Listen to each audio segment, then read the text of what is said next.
안녕하세요. 잠시 세상의 소음에서 벗어나 우리 영혼에 깊은 울림을 주는 지혜의 말씀 속으로 함께 떠나는 시간입니다. 오늘 여러분과 나누고 싶은 질문이 있습니다. 여러분의 삶은, 당신이라는 존재는 지금 무엇 위에 굳건히 서 있습니까? 혹시 당신의 뛰어난 재능 위에 서 계신가요? 그렇다면 실패의 순간 믿음 전체가 위태롭게 흔들릴 수 있습니다. 혹은 당신의 감정 위에 서 계신가요? 감정은 아침 안개처럼 쉬이 흩어지기 마련입니다. 하나님께서 최근에 주신 축복이나 당신이 세운 원대한 목표 위에 서 있을 수도 있습니다. 하지만 우리가 세운 모든 목표에 다다를 수는 없는 것이 인생입니다.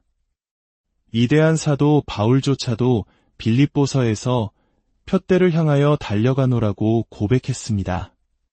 그 위대한 믿음의 선배도 여전히 달려가고 있는 중인데 우리라고 온전히 목표에 도달할 수 있을까요?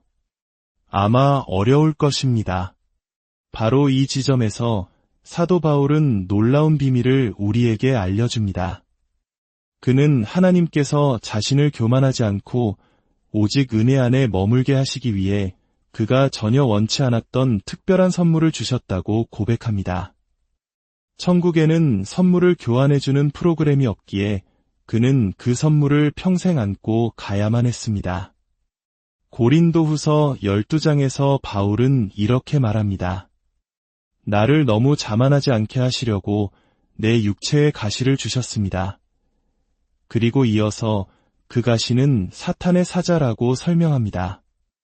여기서 사자라는 단어는 원래 그리스어로 앙겔로스인데 우리가 흔히 천사라고 번역하는 바로 그 단어입니다. 우리에게 천사는 보통 빛과 위로, 아름다움을 상징하는 존재입니다. 하지만 바울에게 찾아온 이 천사는 그런 존재가 아니었습니다. 그는 자신의 원수를 통해 전달된 선물, 바로 그 가시를 받았습니다. 하나님께서 당신의 원수를 통해 선물을 주셨다는 것, 참으로 이해하기 어려운 신비입니다. 내 은혜가 내게 족하도다. 성경에서 가장 위대하고도 따뜻한 이 약속은 바로 이처럼 가장 큰 고통과 모순의 배경 속에서 선포되었습니다. 하나님의 은혜에는 부족함이 없습니다. 우리가 살아가는 이 시대는 늘 무언가 부족하다고 말합니다. 세상에는 마스크가 부족할 때도 있고 일할 사람이 부족할 때도 있습니다.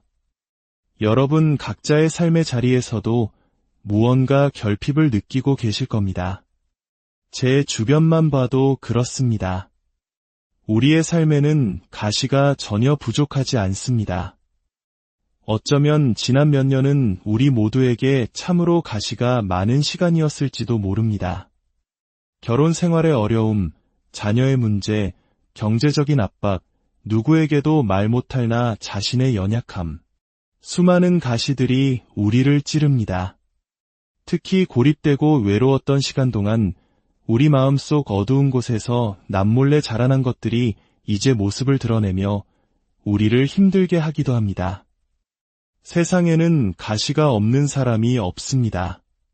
다만 다른 사람들보다 그것을 더 잘 숨기는 사람이 있을 뿐입니다. 우리는 종종 다른 사람의 삶에 핀 아름다운 백합꽃만 바라보며 부러워하지만 그 뿌리 아래에 어떤 가시가 숨겨져 있는지 알지 못합니다. 그래서 저는 사도 바울이 우리에게 가시의 신학을 가르쳐준 것이 참으로 감사합니다. 내가 약할 그때에 곧 강함이라, 이 말씀은 우리에게 얼마나 큰 위로가 되는지요. 하지만 바울이 가르쳐준 가장 위대한 교훈은 바로 그러므로의 비밀을 찾는 것입니다. 혹시 최근 당신의 삶에서 하나님의 은혜를 의식하기보다 당신을 찌르는 가시에 더 집중하고 있지는 않으셨나요? 사탄은 우리가 그렇게 하기를 바랍니다. 우리를 절망 속에 가두기 원합니다. 하지만 생각해 보십시오. 바울의 가시가 정확히 무엇이었는가 보다 더 중요한 것은 바울이 자신의 가시를 어떻게 바라보았는가 하는 점입니다. 마찬가지로 지금 당신이 마주한 도전이나 불안, 과거의 실수나 아무도 모르는 당신의 비밀스러운 생각들, 그 자체가 당신 인생의 전부는 아닙니다. 만약 우리의 모든 생각이 세상 사람들 앞에 스크린으로 방송된다면 우리는 아마 전 재산을 다 내어서라도 그것을 막고 싶을 겁니다. 그만큼 우리의 내면에는 수많은 가시가 존재합니다. 바울은 이 가시에 대해 길게 설명하지 않습니다. 우리는 우리 자신의 문제점에 대해 하루 종일 이야기하고 거기에 매몰되곤 합니다. 마치 가시에 찔리고 가시에 갇히고 가시와 한 몸이 된 것처럼 말입니다. 하지만 바울은 가시에 머물지 않았습니다. 그는 그러므로에 집중했습니다. 그는 말합니다. 그러므로 도리어 크게 기뻐함으로 나의 여러 약한 것들에 대하여 자랑하리니 이것이 가장 중요한 질문입니다. 당신의 삶에 있는 그 가시는 무엇을 위해 그곳에 있습니까? 어떤 사람들은 평생 그 답을 찾지 못합니다. 자신이 할 수 없는 것, 다른 사람은 가졌지만 나는 갖지 못한 것에만 집중하며 평생을 살아갑니다. 하지만 바울은 담대하게 고백합니다. 이것은 나로 하여금 너무 자만하지 않게 하려 하심이라. 만약 하나님께서 이 가시를 주지 않으셨다면 저는 교만해져서 머리가 너무 커진 나머지 교회 문으로 들어오지도 못했을 겁니다. 라고 말하는 것과 같습니다. 여러분의 가시는 무엇을 위해 거기 있습니까? 이 질문의 답은 오직 하나님만이 주실 수 있습니다. 다른 사람이 섣불리 판단해 줄 수 있는 것이 아닙니다.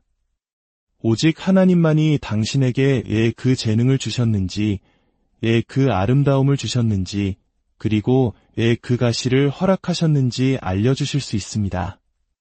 우리의 삶은 빌려온 것이기 때문입니다.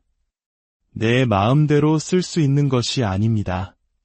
하나님의 종으로서 우리는 그 목적을 구해야 합니다. 이 그러므로의 힘은 성경 전체를 관통합니다. 로마서 8장에서 바울은 말합니다. 율법이 육신으로 말미암아 연약하여 할 수 없는 그것을 하나님은 하시나니. 그러므로 이제 그리스도 예수 안에 있는 자에게는 결코 정죄함이 없나니. 제가 성경에서 가장 사랑하는 그러므로는 가장 어둡고 슬픈 책 중 하나인 예레미야 애가에서 발견됩니다. 선지자 예레미야는 절망적인 시대를 살았습니다. 그는 아무런 열매 없이 가시만 가득한 사역을 하고 있었습니다. 그는 이렇게 탄식합니다. 내 영광과 여호와께 대한 내 소망이 끊어졌다 하였도다. 내 고초와 재난 곧 쑥과 담즙을 기억하소서. 내 마음이 그것을 기억하고 내가 낙심이 되오나 그는 과거의 고통스러운 기억에 사로잡혀 있었습니다. 그 쓴맛이 여전히 혀끝에 맴돌고 숨결에서도 느껴지는 듯한 깊은 절망이었습니다. 바로 그때 21절에서 기적과 같은 전환이 일어납니다. 이것을 내가 내 마음에 담아두었더니 그것이 오히려 나의 소망이 되었사옴은 한글 성경에는 명확히 드러나지 않지만 원문에는 바로 이 지점에 그러므로가 숨어 있습니다. 내가 이것을 기억해내니 그러므로 내게 희망이 있도다. 무엇을 기억해냈기에 그 깊은 절망 속에서 희망을 발견할 수 있었을까요? 여호와의 인자와 긍휼이 무궁하심으로 우리가 진멸되지 아니함이니이다. 이것들이 아침마다 새로우니 주의 성실하심이 크시도소이다. 아멘. 하나님의 자비는 부족함이 없습니다. 사흘 전에 큰 실수를 저질렀더라도 바로 지금 당신을 위한 은혜가 있습니다. 세상 마트에서는 원하는 물건이 품절될 수 있어도 하나님의 집에는 자비와 긍휼이 결코 떨어지는 법이 없습니다. 그 은혜는 아침마다 새롭습니다. 어떤 분들은 이렇게 말할지 모릅니다. 저는 하나님을 찬양할 수 없어요. 제가 어떤 삶을 살았는지, 지금 어떤 것과 씨름하고 있는지 당신은 모르잖아요. 그렇다면 하나님의 자비는 무엇을 위해 존재한다고 생각하십니까? 나 같은 죄인 살리신 주 은혜 놀라워 예수님께서 그 십자가에 달려 내려오지 않으셨을 때 그분은 무엇을 위해 그곳에 계셨을까요? 바로 우리의 연약함을 위해서입니다. 우리가 겪는 모욕과 박해, 고난과 어려움, 바로 그 가시들을 위해서입니다. 당신의 가시가 바로 하나님의 은혜가 머무는 자리입니다. 이 이야기가 마음에 와닿으셨다면 좋아요로 작은 응원을 보내주시고 구독을 통해 이 은혜의 여정에 동행해주세요. 여러분의 나눔이 또 다른 누군가에게는 큰 위로와 희망이 될 수 있습니다. 주님의 평안이 여러분과 항상 함께 하시기를 기도합니다. 오늘 하루 여러분의 삶을 찌르는 가시를 바라보며 절망하기보다 그 가시 때문에 그러므로 부어지는 하나님의 놀라운 은혜와 자비를 발견하는 복된 날이 되시기를 간절히